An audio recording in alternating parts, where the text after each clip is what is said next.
Talking about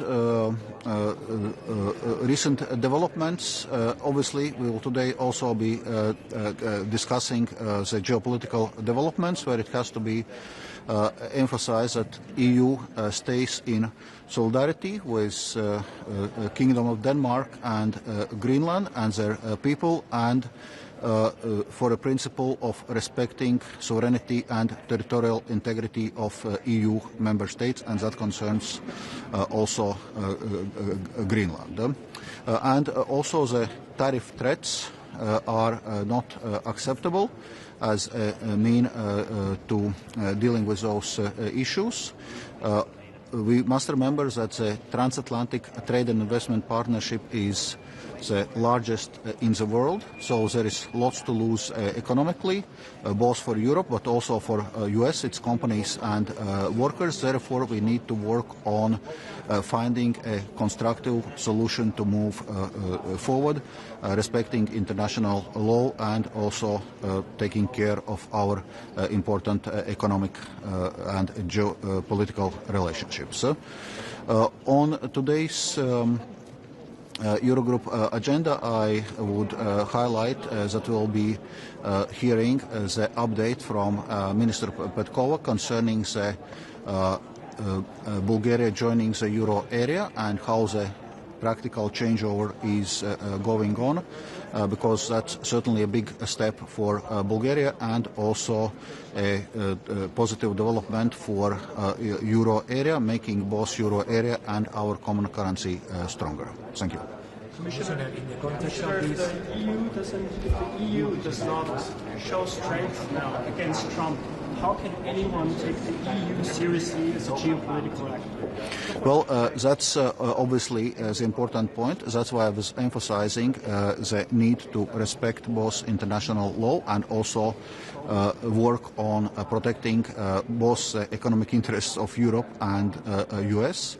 There are intensive consultations right now ongoing. As you know, later this week there is also going to be extraordinary European summit to discuss exactly those issues and deciding on EU's policy response. But meanwhile, should the EU ready retaliatory measures such as the package which was put on hold and which will need to be renewed or come into effect in February, or the anti-coercion instrument? Well, we do have tools at our disposal. Currently, nothing is off the table. Even that this package was prepared for a different situation and the situation since then has aggravated, are you considering taking this 93 billion package together with additional resources? Well, as I said, nothing is off the table. There are currently intensive discussions and consultations ongoing. What is the EU response in this regard? Commissioner threat analyzes this tension, willing to work together, and it's irresponsible because it's going to hurt the world economy and it's not in the benefit of both countries. So, most important. Well, the recent developments concerning the questions related to sovereignty of Greenland and territorial integrity of Kingdom of Denmark. It's relatively recent. Tariff threats are even more recent. So those are recent developments to which we now urgently need to take a response. Do you think that it would be a good idea to coordinate a response to this latest tariff threat together with the UK and Canada? Well, certainly we also need to work with our international partners. I'm going to discuss this here Thank you. in the Eurogroup, and I'm not going to make any public statements about that.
here. Okay, let me start by saying some words in English. Maybe you wonder that we both arrive here, but we had a very good morning in Berlin. We had a workshop. We had a good French-German meeting, and we were talking about how we now can strengthen Europe and what we can bring together to Brussels. And this is really important because we're both convinced this is a very European moment, and we should really work together when it comes to decisions now in Europe. And it's also the personal friendship, but also it's necessary that our two countries really work together in this situation. Ich würde aufs Deutsche wechseln und möchte ein paar Sätze auch zu dem sagen, was wir heute Morgen besprochen haben, was die Drohung von Präsident Trump angeht, jetzt nochmal zusätzliche Zölle für ausgewählte Länder in Europa zu erheben. Wir sind uns einig, es muss eine geschlossene, eine koordinierte, aber auch eine klare Antwort aus Europa geben. Die Botschaft, die für mich unmissverständlich ist, wir lassen uns nicht erpressen und wir stehen in Europa solidarisch zusammen. Wir haben ein breites Portfolio auch an Möglichkeiten, auf die Drohung von Präsident Trump zu reagieren. Immer vorausgesetzt, er setzt diese Zölle wirklich ein. Wir haben hier im Europäischen Parlament den Zolldeal, der ratifiziert, der beschlossen werden muss. Das liegt jetzt erstmal auf Eis. Wir haben Gegenmaßnahmen in der Europäischen Union beschlossen, die wir auch nicht verlängern und die dann Anfang Februar in Kraft treten können. Und ich will hier sagen, wir haben auch eine wirksame Gesetzgebung auf europäischer Ebene, die wir anwenden können, wenn wir erpresst werden in wirtschaftlicher Hinsicht und die wirklich auch sehr sensible Maßnahmen enthalten kann. Und da will ich hier klar sagen, diese Maßnahmen müssen jetzt für den Fall, dass Präsident Trump diese Zölle aufrechterhält, müssen sie jetzt geprüft und vorbereitet werden. Wir wollen im Dialog bleiben mit den USA. Das ist die klare Botschaft, mit der ich auch nach Davos fahre diese Woche, mit der wir als deutsche Bundesregierung unterwegs sind. Wir wollen keine Eskalation, wir suchen keine Eskalation, aber wir sind vorbereitet für den Moment, dass sie kommt. Und dann lassen Sie mich etwas sagen, was unsere Arbeit auch bestimmt. Das Wichtigste, was wir jetzt tun müssen, ist an einer starken, einer handlungsfähigen, einer souveränen und ich sage hier auch an einer selbstbewussten Europäischen Union zu arbeiten. Da haben wir ein paar Schritte zu gehen, aber wir haben heute Morgen sehr eng uns mit der Frage beschäftigt, was können Deutschland und Frankreich jetzt eigentlich tun, um zum Beispiel die Kapitalmarktunion voranzubringen, dafür zu sorgen, dass innovative Unternehmen in der Scale-up-Phase auch wirklich unterstützt werden können durch zusätzliche Finanzierung. Das ist ein ganz wichtiges Element, wenn es jetzt dazu kommt, die Saving- und Investment-Union voranzutreiben. Wir wollen stärken den europäischen Patriotismus, Buy European voranbringen und auch Schutzmechanismen auf den Weg bringen. Und wir haben verabredet, dass es deutsch-französische Initiativen auch geben wird zur Stärkung unserer europäischen Souveränität, beispielsweise im Bereich der Zahlungssysteme, der digitalen Zahlungssysteme. Also konkrete Verabredungen, die wir getroffen haben. Wir kommen also mit der klaren Botschaft hier auch nach Brüssel, dass Deutschland, Frankreich, dass wir wirklich auch das Zugpferd sein wollen, wenn es jetzt um Initiativen geht, die Europäische Union stärker zu machen. Ich will auch noch die Gelegenheit nutzen, mich bei der dänischen Ratspräsidentschaft zu bedanken. Das war eine intensive, eine gute Zusammenarbeit, die wir hatten. Und ich wünsche Zypern alles Gute für die Präsidentschaft, auf uns, auf Deutschland. Aber ich darf das, glaube ich, auch sagen, auch auf Frankreich kann man sich verlassen, dass wir in dieser Zeit viel erreichen wollen. Vielen Dank. Thank you, Lars. Danke. We are living one of those moments where Europe has to be strong. Europe has to step up. As I think we both agree, we're living through uncharted territories. We've never seen this before. An ally, a friend of 250 years, is considering using tariffs. We don't like tariffs, but certainly we don't like using tariffs as a geopolitical weapon. We don't want tariffs to be weaponized. And they mustn't be so. So we've had a great discussion this morning. Obviously, we're going to find ways of discussing it with our colleagues today and tomorrow. Europe has to step up. Europe has to be strong, and Europe has to make sure that the threats that have been imposed don't become reality. And for this, we need to be able to show that we're willing to use all the instruments we have at our disposal, whether they are tariffs, whether they are the trade agreements, whether they are anti-coercion measures. And what we want to say today is that France and Germany agree on the willingness and the absolute necessity to react strongly and swiftly. Also, this shows that we need to go further. We need to go stronger. We need to make sure that Europe deepens their power, deepens their market, and makes everything about the revolution that's taking place now an asset for Europe. We need a deeper market. We need more innovation. We need more innovation on the financial markets and on the banks. And this is the reason why we met this morning. And we're very happy that we're going to keep on grinding to make sure that Europe remains and gets stronger and stronger. Nous avons une très bonne réunion ce matin à Berlin avec Lars. C'est évidemment un moment important pour l'Europe. Et dans tous les moments importants pour l'Europe, la capacité de la France et l'Allemagne à travailler ensemble de manière proche est un élément essentiel de notre capacité à avancer ensemble. Les menaces dont on fait l'objet depuis maintenant un peu plus de 48 heures sont inacceptables. Lars a parlé de chantage, je parle de menaces. Nous devons évidemment tout faire pour que ces menaces n'arrivent pas à réalité. Et la meilleure manière de le faire, évidemment, c'est de montrer que l'Europe est prête à réagir de manière unie, de manière rassemblée et de manière forte. Nous avons des instruments à notre disposition, vous le savez, les accords commerciaux, les tarifs, et pourquoi pas les instruments de coercition, anti-coercition. En tout cas, les menaces qui ont été proférées sont clairement des actes de coercition. Les ambassadeurs en ont parlé hier, nous allons l'évoquer avec nos collègues aujourd'hui et demain, mais il est important que la France et l'Allemagne soient unies pour dire non, tout simplement non. Nous avons aussi travaillé en profondeur sur l'approfondissement du marché unique, l'approfondissement de la révolution technologique qui doit être une opportunité pour la France, l'Allemagne et pour l'Europe, et l'approfondissement des marchés financiers qui sont la seule manière de s'assurer que l'Europe puisse se développer de manière prospère, mais aussi autonome d'un point de vue du financement. Jörg Kokis et Christian Noyer nous ont remis un rapport extrêmement intéressant. Nous souhaitons en partager les conclusions avec nos collègues européens qui vont permettre de s'assurer que la révolution technologique est une réalité en Europe, qu'elle est financée en Europe et qu'elle bénéficie aux citoyens européens. Beaucoup de travail à faire encore aujourd'hui, mais comme toujours, quand le travail est là, la France et l'Allemagne sont là ensemble pour le faire. Merci beaucoup. Sorry, one after the other. Herr Minister Klingbeil, Sie haben direkt angesprochen, das Anti-Financial-Instrument. Ist es jetzt Zeit, es zu benutzen? Und wenn ja, über welchen Zeitraum reden wir? Wann kann es benutzt werden? Deutschland war ja eigentlich zusätzlich. Nein, es ist jetzt an der Zeit, unseren amerikanischen Freunden zu sagen, wir wollen keine Eskalation. Wir wollen auch viel unternehmen, um eine Eskalation zu vermeiden. Das ist die klare Botschaft. Aber wenn Präsident Trump das umsetzt, was er angekündigt hat zum 1. Februar, dann müssen wir selbstbewusst reagieren. Und da habe ich deutlich gemacht, da müssen jetzt alle Optionen für vorbereitet und geprüft werden. Und die Debatten werden weiter laufen. Bis zum 1. Februar werden wir sehen, wie die Amerikaner sich bewegen an dieser Stelle. Und insofern ist es heute noch nicht die Zeit zu sagen, das oder das. Aber wir haben ein breites Portfolio an Instrumenten und wir müssen auch bereit sein, diese einzusetzen. You have the second question. Tariffs in 10 days. Is it the position of France and Germany to retaliate? I know that you'd like to prioritize de-escalating the situation, but there needs to be a credible response. If these tariffs come into place, should there be a response to tariffs? Well, the next 8 days, every day, every minute, every hour, has to be used in order for this not to happen. If it were to happen, we've already said that we'd be able to respond. But the idea today is to make sure that we're credible enough, we're strong enough, and we're able to say no together. So this doesn't happen, and we're going to make sure it doesn't. If it does, we're going to have to do something about it for sure. Across the European Union on this?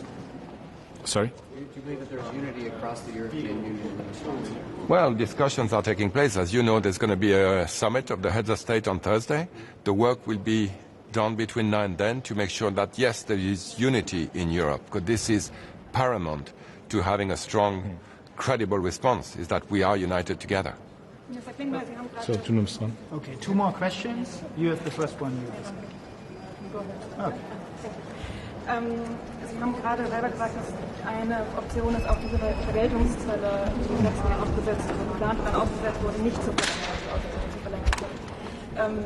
Heute wird noch der Tariff fallen, haben Sie gerade gesagt, aber sieht die Bundesregierung das vielleicht als einen ersten Schritt? Ich will Ihnen noch mal meine feste Überzeugung sagen. Ich bin dafür, dass wir freien Handel zwischen den USA und Europa haben. Ich bin dafür, dass wir diese Zölle gar nicht haben. Dafür setze ich mich ein. Aber wenn jetzt als Reaktion darauf, dass wir für Grönland, für Dänemark wo es um territoriale Integrität und staatliche Souveränität geht, dass wir bestraft werden dafür, dann ist für mich auch eine Grenze erreicht und dann müssen wir vorbereitet sein. Und Sie werden verstehen, dass ich heute nicht sage, das oder das ist es dann, aber klar muss sein, Europa muss das vorbereiten. Okay. Noch eine Frage. Was sagen Sie denn zu der Nachricht, die Donald Trump den norwegischen Premierminister geschickt hat, die nahelegt, dass Donald Trump jetzt so darauf besteht, Grönland zu bekommen, weil er den Friedensnobelpreis nicht bekommt? Ich konzentriere mich auf die Dinge, wo ich auch sage, da habe ich gerade Einfluss als deutscher Politiker. Und da geht es darum, solidarisch an der Seite Grönlands und auch Dänemarks zu stehen, deutlich zu machen, die territoriale Integrität, die Souveränität darf hier nicht verletzt werden. Es geht mir sehr stark darum, und dafür bin ich Roland Lescure sehr dankbar, dass wir Deutschland, Frankreich auch in Europa uns eng abstimmen. Und darauf konzentrieren wir uns, und über den Rest wundert man sich ja dann manchmal nur. Thank you. Okay, thank you so much. Thank you so much. Thank you.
I would like to begin by expressing my condolences to the families and the loved ones of the victims of the train accident that took place in Spain last month, and to say that our hearts and minds go to them and to the Spanish people overall.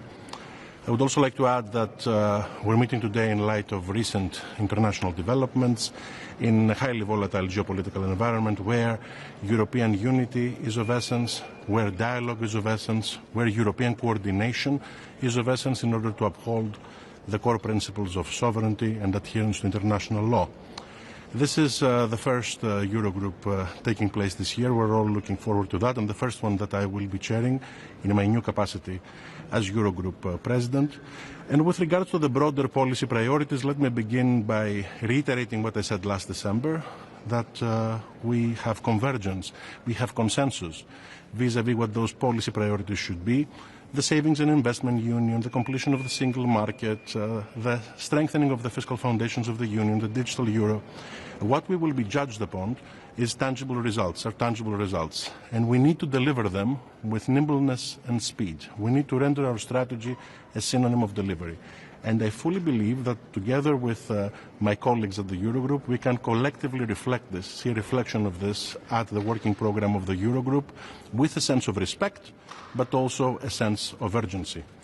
Today, we will be welcoming Bulgaria as a full member of the Eurogroup for the first time, as they joined in January 1st. This is a testament of the collective strength of the Euro area. We will have the opportunity to be briefed by the Bulgarian Minister of Finance about this transition, this state of play and how it's happening on the ground. We will discuss the Euro area recommendations of 2026, the policy priorities of the Eurozone, after receiving input from the European Commission. And we will also have a brief stock take on the updates on behalf of the G7. France assumed the presidency of the G7 this year, so Minister Lescure will have the chance to update us on the French priorities. Final item on the agenda, the ECB Vice President post. We have received 6 excellent candidacies. This is an unprecedented level of interest, but I believe that we have the institutional maturity to make tangible steps starting today in order to converge towards a single candidate. Thank you so much. I'm very much looking forward to updating you on the outcome of our discussions. I will be receiving your questions at the press conference later today. Thank you so much. Expect a decision of the ECB today.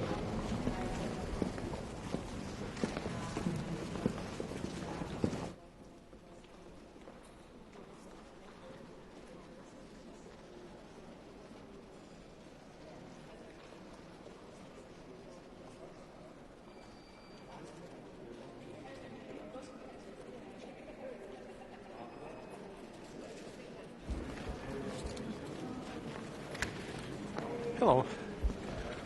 We are ready for... It's good?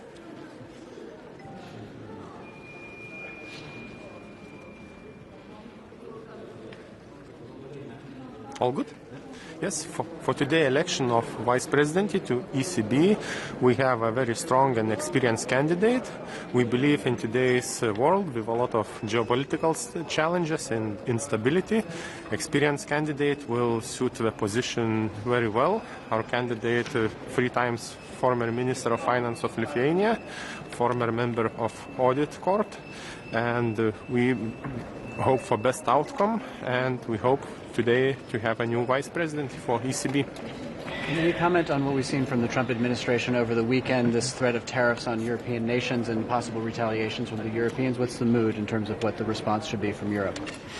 I think it's a little bit premature to say, but of course we have to be united in this threat, and we have to have our united stance against it, and we have to see how negotiations goes. But for now, it's a little bit early to say. As a matter of principle, do you think that Europe can afford going in confrontation in case Mr. Trump chooses to acquire Greenland, afforded economically speaking and politically? I think it's a little.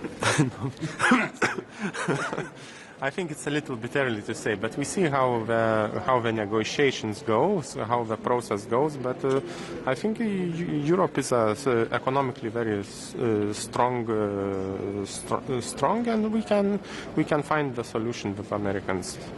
I have a quick question on the anti-coercion instrument. So yesterday the ambassadors met at Coreper. Could you tell us how was the appetite on using this instrument? I think this instrument is even talking about the usage of it. It's premature. There are other minor measures we can take first. For example? Let's wait and see what's on the table. Do you think the latest sort of threats by the Trump administration raises the need for joint borrowing in Europe for example, spending on defense? Is that something you think that now, today, is more likely? I think the need for common borrowing for defense, as a new example, there was a need yesterday for that, not today. Right.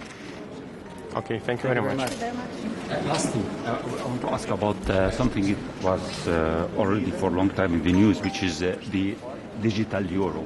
The digital euro is going to be discussed in the European Parliament. We saw that some big banks still objecting this idea.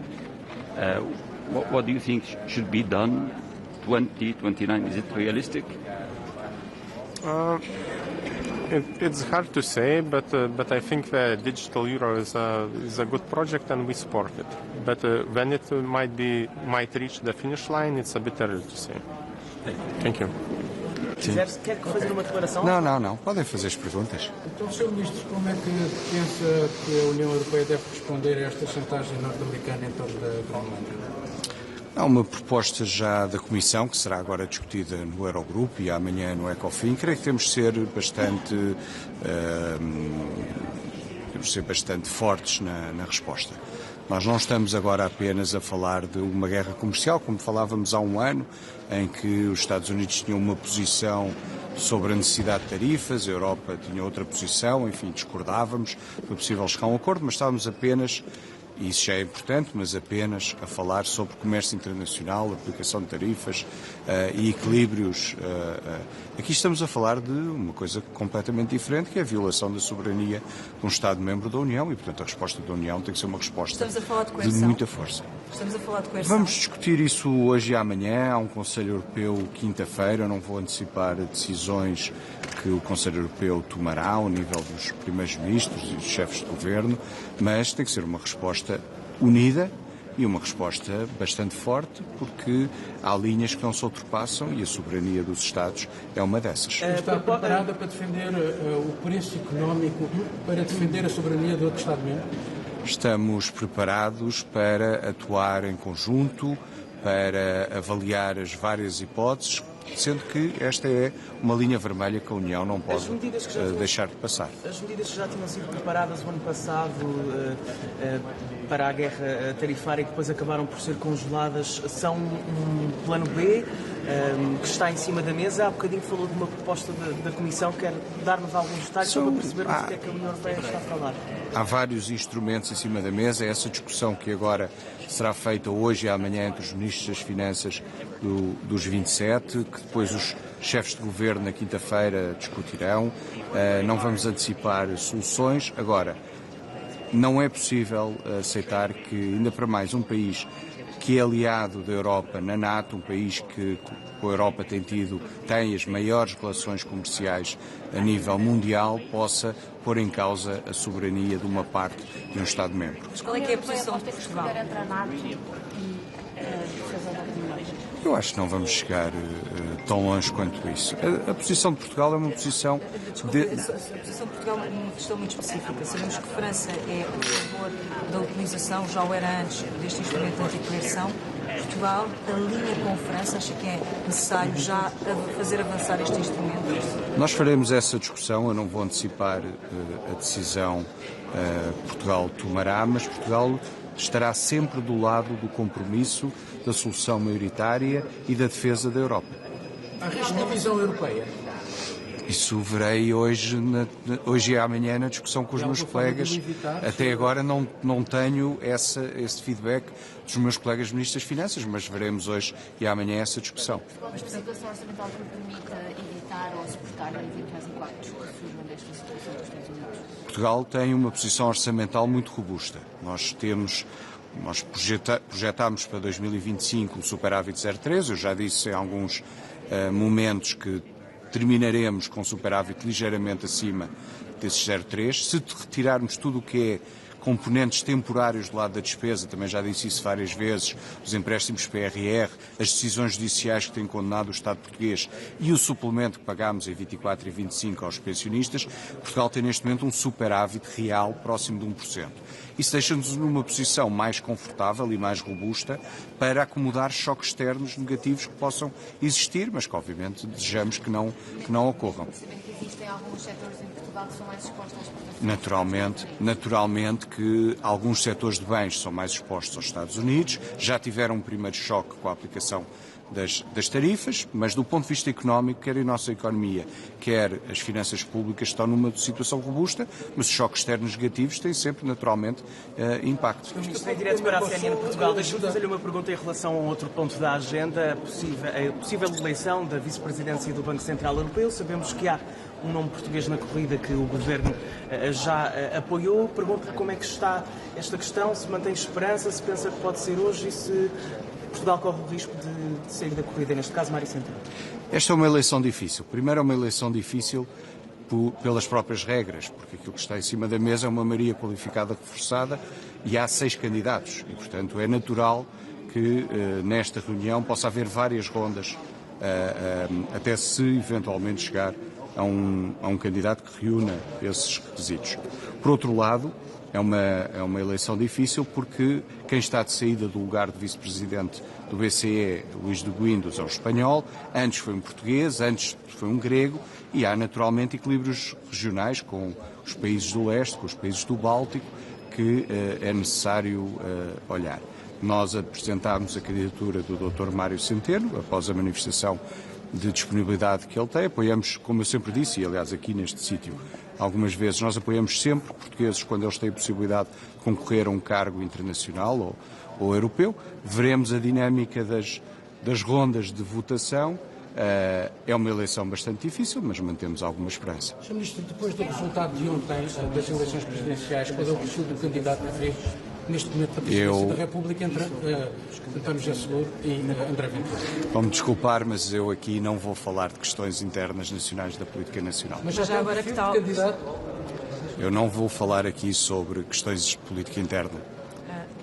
Ainda em relação a Mário Centeno, a maneira como fala parece que não está muito crente que esta eleição, que esta escolha, na verdade não é bem uma eleição, que esta escolha aconteça, e gostava também de perceber exatamente o que é que o Governo fez, de que forma é que se empenhou para que este cargo viesse para um português. Repare, o que eu disse foi que e o próprio Dr. Mário Centeno também já o disse, isto é uma eleição muito difícil, são 6 candidatos, o lugar foi ocupado por um português até há 8 anos e há equilíbrios regionais que são considerados. Nós, a partir do momento em que a candidatura foi apresentada, iniciámos um conjunto de esforços. Eu falei com todos os meus colegas ministros das Finanças, com exceção dos 5 que também têm candidatos, porque com esses, obviamente, eles votarão no seu próprio candidato. Falei com todos, alguns deles várias vezes, sensibilizei-os para esta candidatura e portanto, esse esforço faz-se nos bastidores da diplomacia. O próprio Dr. Centeno também falou com os ministros das Finanças e com os seus ex-colegas governadores dos bancos centrais. Veremos a dinâmica da votação, é uma votação, porque depois no final haverá uma escolha unânime, mas primeiro há uma votação até que alguém atinja os requisitos necessários de uma maioria qualificada reforçada. E, portanto, é uma eleição difícil, é apenas isso. Peço desculpa? Porquê que Mário Centeno é o homem certo para este cargo? Apresentou-se a sua disponibilidade e a nossa regra é que nós apoiamos Mas esse português. É o único critério? Não, obviamente que se o Dr. Centeno não tivesse currículo para o cargo, nem sequer se teria apresentado à candidatura. Muito obrigado a todos.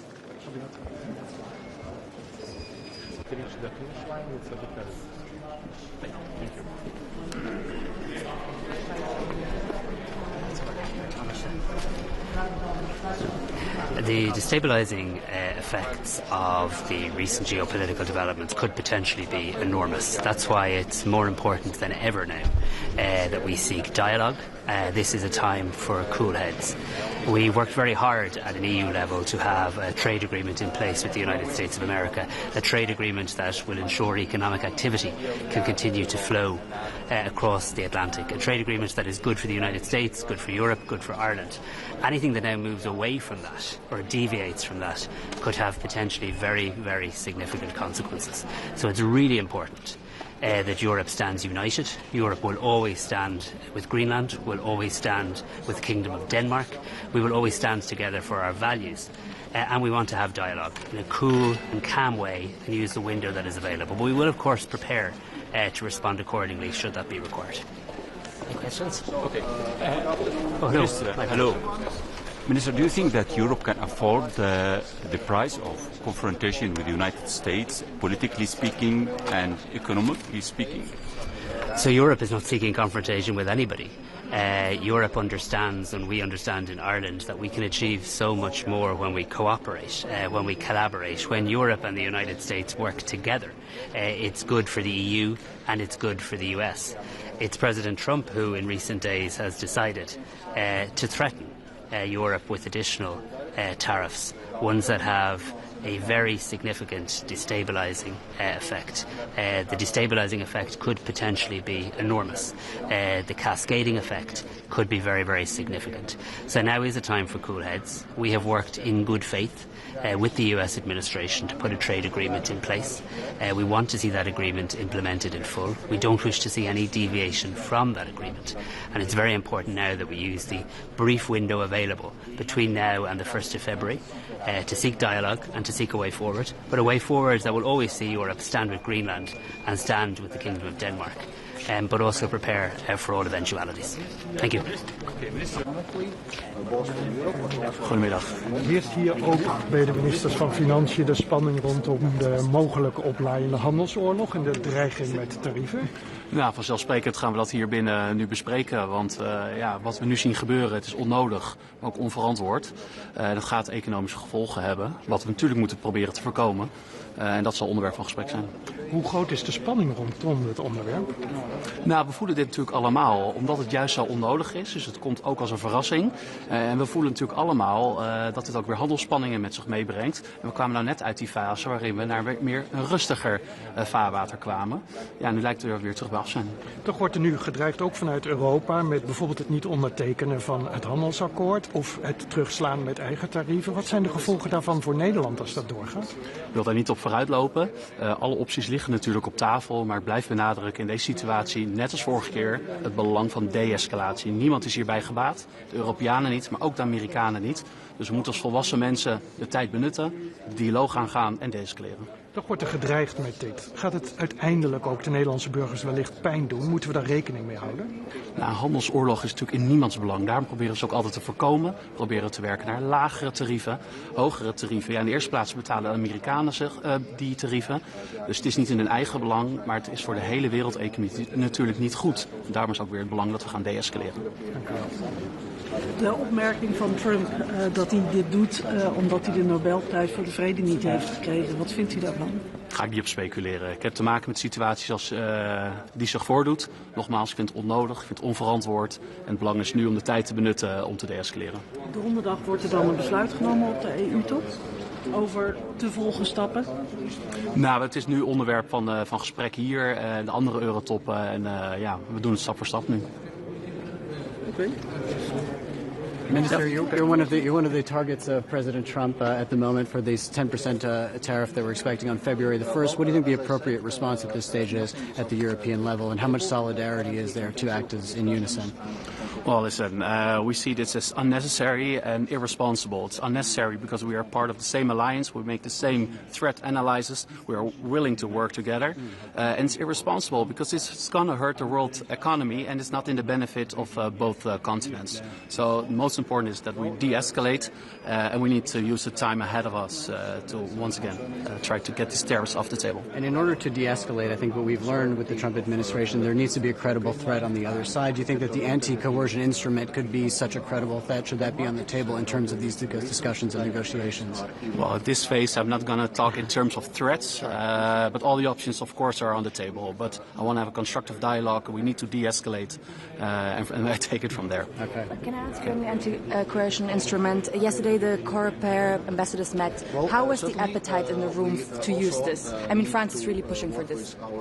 I'm going to discuss this here within the Eurogroup, and I'm not going to make any public statements about that. Okay. And we made a bet once upon a time about joint debt in the European Union. You said that it was not going to happen. Do you think that the odds of that increases now, just given the urgency of the defense spending, if the United States is not a reliable partner anymore? I'm looking for economic growth. I'm looking for stable international relations, and more public debt is not helping there. So you know my point, my standpoint there. We'll see. Thank you very much. Take care. Mr. Just for your question, do you think Europe, Minister, can afford this kind of confrontation with the United States, afford it, politically speaking and economically speaking? Can Europe afford this confrontation? We have to work together. That's the most important. So I want to de-escalate. Nobody's going to win in this situation, and that's I take it from there. Who are you planning to back for the ECB vice presidency, and do you expect a decision tonight? It can be. So we're going to have a constructive dialogue within the Eurogroup. A good candidate will come out of that, but which one is? I'm going to discuss that with my colleagues here inside. It's okay. Thank you.